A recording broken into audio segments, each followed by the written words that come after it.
Hi guys, welcome to our channel Telugu audio story with Maithri. నా ఛానల్ని ఎవరైనా ఫస్ట్ టైం చూస్తున్నట్టయితే తప్పకుండా లైక్ చేయండి, షేర్ చేయండి అండ్ సబ్స్క్రైబ్ చేసుకోండి. ఎంత బాబైతే మాత్రం 78 ఎపిసోడ్. ఇక స్టోరీలోకి వెళ్ళిపోదామా? నాదేం పొట్టి ముక్కు కాదు, మా పప్పా ముక్కు షార్ప్గా ఉంటుంది అంటుంది పప్పి. పప్పా ముక్కే కాదు, బ్రెయిన్ కూడా పప్పాదే, పీత బ్రెయిన్ అని కాసేపు ఆట పట్టిస్తాడు. చాలాసేపు కొడుతూనే ఉంటుంది పప్పి. పట్టించుకోడు జై. కావలసినంత ఏడిపిస్తాడు, కవ్విస్తాడు, తన కోపాన్ని ఎంజాయ్ చేస్తూ. ఇక గొడవ పడలేక గట్టిగా హక్ చేసుకుని ఉండిపోతుంది పప్పి జై ఒడిలోనే. అప్పుడే జైకి కాల్ వస్తుంది. డిస్ప్లేలో శాలిని అని కనిపిస్తుంది. ఎక్స్క్యూజ్ మీ బంగారం అంటూ తనని బెడ్ పై దించి ఫోన్ తీసుకొని బాల్కనీలోకి వెళ్తాడు. ఎలాగో శాలిని తన మూడు పాడు చేసేలా మాట్లాడుతుంది. పప్పి ఎవరు అని అడుగుతుంది అవసరమా అనుకుంటూ. కాల్ లిఫ్ట్ చేసి చెప్పు అంటాడు జై. తనేమీ మాట్లాడదు, సైలెంట్ గా జై మాట వింటుంది. హలో శాలిని అని జై అనగానే కళ్ళు తుడుచుకొని నీతో కొంచెం మాట్లాడాలి అంటుంది శాలిని. నీ గురించి అడుగుతాడు. అది కలిస్తే మాట్లాడుకుందాం అంటుంది. ఓకే రేపు అంటాడు. నో ఇప్పుడే కలవాలి అంటుంది. ఇప్పుడా? ఇప్పుడు వీలవ్వదు, పప్పిని బయటికి తీసుకెళ్దాం అనుకున్నాను అని అబద్ధం చెప్తాడు జై, తనని మీట్ అవ్వడం ఇష్టం లేక. నీ భార్యే కదా, ఎక్కడికి వెళ్ళదు, ఎప్పుడైనా తీసుకెళ్ళొచ్చు, ఇప్పుడు రా ఫోర్సు చేస్తూ అంటుంది. సరే, అంత అర్జెంట్ మ్యాటర్ అయితే నువ్వే ఇంటికి రా అన్నాడు జై. అక్కడికి వస్తే మన మాటలలో అందరూ దూరుతారు, నాకు తలనొప్పిగా ఉంటుంది. నువ్వు మాట్లాడితే నాకు కూడా తలనొప్పిగా ఉంటుంది అంటాడు చిరాకుగా జై కూడా. ప్లీజ్ నేను చెప్పేది అర్థం చేసుకో, ఒకే ఒక్కసారి లాస్ట్ మీటింగ్ ప్లీజ్ అంటుంది శాలిని రిక్వెస్ట్ గా. సరే వస్తున్నా, ఎక్కడున్నావు అని అడుగుతాడు అసహనంగా జై. పిస్తా హౌస్ రెస్టారెంట్ లో వెయిట్ చేస్తున్నా అంటుంది. ఓకే వస్తున్నా అంటూ కాల్ కట్ చేసి పప్పీకి కాసేపట్లో వస్తానని చెప్పి స్టార్ట్ అవుతాడు. 15 minutes లో అక్కడికి వెళ్తాడు జై. కాఫీ ఆర్ టీ అని అడుగుతుంది జై కూర్చోగానే శాలిని. నాకేమీ వద్దు, విషయం ఏంటో చెప్పు అంటాడు డైరెక్ట్ గా పాయింట్ లోకి వస్తూ. ఐ లవ్ యూ జై అంటుంది శాలిని. ఇంకే కొత్త విషయం ఉంటే చెప్పు, ఈ పనికిరాని విషయాలు నాతో మాట్లాడొద్దు అంటాడు జై. ఇది పనికిరాని విషయమా జై? నేను నిన్ను ఇష్టపడుతున్నాను, ఇది చిన్న విషయం కాదు. ఏ అమ్మాయి అయినా పెళ్ళిడొచ్చాక ఒకరిని ఇష్టపడుతుంది అంటే అన్ని తానే అనుకుంటుంది. అతను తప్ప ఇంకొకరిని తన పక్కన ఊహించుకోలేదు. అరేంజ్ మ్యారేజ్ చేస్తే తన భర్త అనుతో అనుకుంటుంది, లేదా నీలాంటి అబ్బాయిని నాలాంటి అమ్మాయి ప్రేమిస్తే కూడా ఇలాగే అనుకుంటుంది. అలాంటి అమ్మాయినే నేను నిన్ను ఫస్ట్ టైం చూసి ఇష్టపడ్డాను, నీతోనే నా ప్రపంచం అనుకున్నాను. నా ప్రేమకు వాల్యూ లేదా? ఏడుస్తూ అడుగుతుంది శాలిని. ఎందుకు లేదు? కాకపోతే నువ్వు ప్రేమించే వాళ్ళు అంటే నేను నిన్ను తిరిగి ప్రేమించినప్పుడే ఆ ప్రేమకు వాల్యూ, లేకపోతే వేస్ట్. నేను నిన్ను ప్రేమించట్లేదు, చాలాసార్లు చెప్పాను, మళ్ళీ చెప్తున్నా. నువ్వు నన్ను చూసిన క్షణం నుంచి ప్రేమిస్తున్నావేమో, కానీ నేను నా మరదల్ని తను పుట్టక ముందు నుంచే ప్రేమిస్తున్నాను. తను నా ప్రాణం, తనే నా ప్రపంచం. తను తప్ప నా లైఫ్లో ఎవరూ లేరు, ఇంకొకరు ఉండరు. ఎందుకంటే తనలో నేను నా తల్లిని చూసుకుంటున్నా. ఇలా ప్రతిసారి నీకు విడమర్చి చెప్పాలంటే నాకు ఇబ్బందిగా ఉంది శాలిని. నీ మానసిక పరిస్థితి నాకు అర్థమవుతుంది. నేను ఎవరిని కావాలని బాధ పెట్టను, బట్ నా వల్ల నువ్వు బాధపడుతున్నావు. I'm really sorry. ఇంతకు నేను ఇంకేమీ చెయ్యలేను అన్నాడు జై. సో నీ మరదల్ని నువ్వు వదల్లేవు అని కాసిన్ని వాటర్ తాగి నేను ఒక నిర్ణయం తీసుకున్నాను, కనీసం దానికైనా ఒప్పుకుంటావా అని అడిగింది.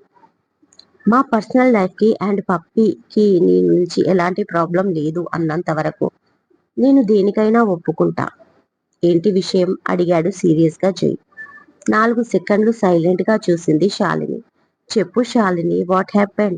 నా నుంచి ఎలాంటి హెల్ప్ అయినా నేను నీకు చేస్తా అన్నాడు ఇంకాస్త మెల్లిగా. అది అది అది నీ మరదల్ని నువ్వు వదలనేనంటున్నావు కదా అంది శాలిని. అన్నాడు జై. మీ ఫ్యామిలీకి, మీ మ్యారేజ్ లైఫ్ కి ఎలాంటి ఇబ్బంది కలగదు నేను చెప్పే విషయం. కావాలంటే ఈ విషయం సీక్రెట్ గా కూడా ఉంచొచ్చు. అది నీ ఇష్టం అంటుంది శాలిని ఒక్కో మాట ఏరుకుంటూ. అసలు ఏం చెప్పాలనుకుంటున్నావు నువ్వు? చెప్పు, ఏంటి విషయం? మళ్ళీ అడిగాడు జై. అది నేను నీకు సెకండ్ వైఫ్ గా, ఐ మీన్, శాలిని నోటి నుంచి వచ్చింది ఆలస్యం. Shut up, you just shut up. అసలు ఆడపిల్లవేనా నువ్వు అని గట్టిగా అంటూ పైకి లేచి తను కూర్చున్న చైర్ని వెనక్కి తన్నాడు జై. అప్పటికే శాలిని తలంచుకొని కన్నీరు మున్నీరు అయిపోయింది. ఇప్పటి వరకు నీపైన సింపతి ఉండేది, కానీ ఈ మాట విన్నాక ఇప్పుడు నువ్వంటే నాకు అసహ్యం పుడుతుంది. నీ స్థాయిని ఎలాగో దించేసుకున్నావు, నీతో పాటు నా స్థాయిని కూడా దిగజారిపోయింది ఈ మాట వల్ల. ఒకసారి శాంతంగా ఆలోచించి సిగ్గుపడు అంటూ తన మొబైల్ తీసుకుని అక్కడి నుంచి వెళ్ళిపోయాడు జై. ఇక తన కన్నీరును ఆపలేకపోయింది. ఏడుస్తూ కూర్చుండిపోయింది శాలిని టేబుల్ పై తల పెట్టుకొని. ఆమె రిజర్వేషన్ చేసుకున్నది ఫ్యామిలీ టేబుల్ కాబట్టి అక్కడ జరిగింది ఎవ్వరూ చూడలేదు. గంగూబాయ్ జైకి కాల్ చేస్తాడు. బేబీ ఇంటికి రాలేదు, ఫోన్ కూడా స్విచ్ ఆఫ్ లో వస్తుంది అంటూ. ఈవినింగ్ నన్ను కలిసింది అని గంగూబాయ్కి టైం చూస్తే 9:30. ఓ గాడ్, ఇంకా ఇంటికి వెళ్ళలేదా అనుకుంటూ శాలిని తనకు కాల్ చేసి రమ్మని చెప్పడం, ఎక్కడ కలిసింది అన్ని చెప్తాడు. జై వాళ్ళు మాట్లాడుకున్నది తప్ప. వెంటనే గంగూబాయ్ తన మనుషుల్ని పంపిస్తాడు. కరెక్ట్ గా 20 నిమిషాలకు అక్కడ లేదు అని మళ్ళీ కాల్ చేస్తాడు గంగూబాయ్. తన ఫ్రెండ్స్ అందరినీ కనుక్కున్నారా అని అడిగాడు జై. అందరికీ కాల్ చేశాకే మీకు చేశాను బాబు. కార్ డ్రైవర్ కూడా వచ్చేశాడు. ఆ మేడం కనిపించడం లేదు అని నాకు ఎందుకో భయంగా ఉంది అన్నాడు. ఓకే, తను ఎక్కడ మిస్ అయింది ఎగ్జాక్ట్ గా చెప్పమని డ్రైవర్ ని అడుగుతాడు జై. డ్రైవర్ అడ్రస్ చెప్పడంతో వెంటనే బుల్లెట్ తీసుకొని బయలుదేరుతాడు. రెస్టారెంట్ ముందు అక్కడక్కడ కొంతమందిని శాలిని పిక్ చూపిస్తూ అడుగుతాడు, కానీ ఎవ్వరూ చెప్పలేదు తన ఆచూకీ. ఇక చాలా సేపటికి రోడ్డు పైన వెతికాక దూరంగా ఒకటి కనిపిస్తుంది. ఎందుకో డౌట్ కొట్టి అక్కడికి వెళ్తాడు జై. కింది నుంచి మెట్లు ఎక్కి పైకి వెళ్లేసరికి గుడి మూసి ఉంది, కానీ ఆ పక్కన అక్కడ ఒక ఆకారం కనిపిస్తుంది కూర్చొని. తను శాలిని అని అర్థం చేసుకున్న జై కాల్ చేసి వెళ్ళి తన పక్కన కూర్చుంటాడు. మౌనంగా మోకాళ్ళపై తల పెట్టుకొని కూర్చున్న శాలిని మెల్లిగా తల ఎత్తి చూస్తుంది తన ముందున్న జైని. ఆ తర్వాత మళ్ళీ ఎప్పటిలాగే పడుకుంటుంది. సేపటికి తల నిర్మురుతూ ఉంటాడు జై. శాలిని ఏడుస్తుంది.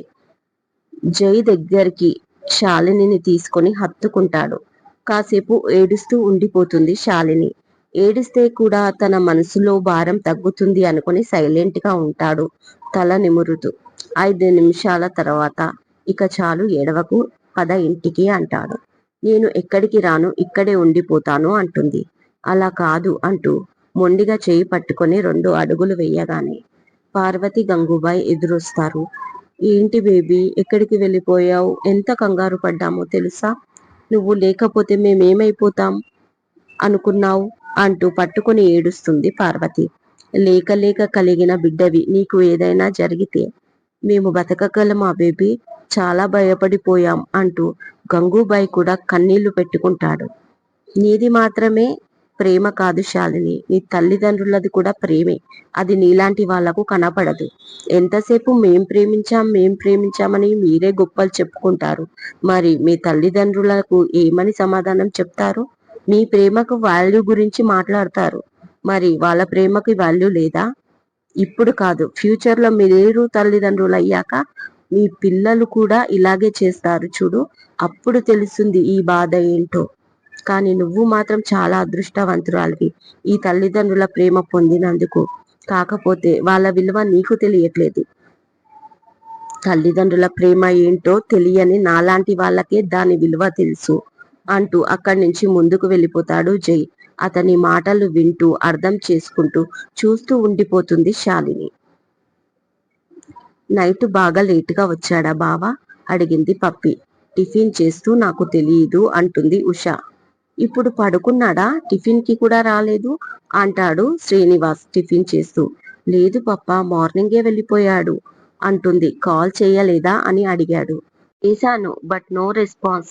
ఏదైనా అర్జెంట్ పనిలో ఉంటే లిఫ్ట్ చెయ్యడు పప్పా అంటుంది పప్పి. ఆ ఓ టైము లేదు, ఓ టేబులు లేదు. ఇష్టం వచ్చినప్పుడు వస్తాడు, ఇష్టం వచ్చినప్పుడు వెళ్తాడు. ఇది ఇల్లు అనుకుంటున్నాడా లేక హోటల్ అనుకుంటున్నాడా? అడిగేవాళ్ళు గట్టిగా లేరు అంటూ కొర కొర ఉషని చూస్తుంది సూరమ్మ. ఆ మాట వినగానే ఆవేశంగా పైకి లేచిన పప్పి, అసలేమనుకుంటున్నావా అమ్మమ్మ నువ్వు?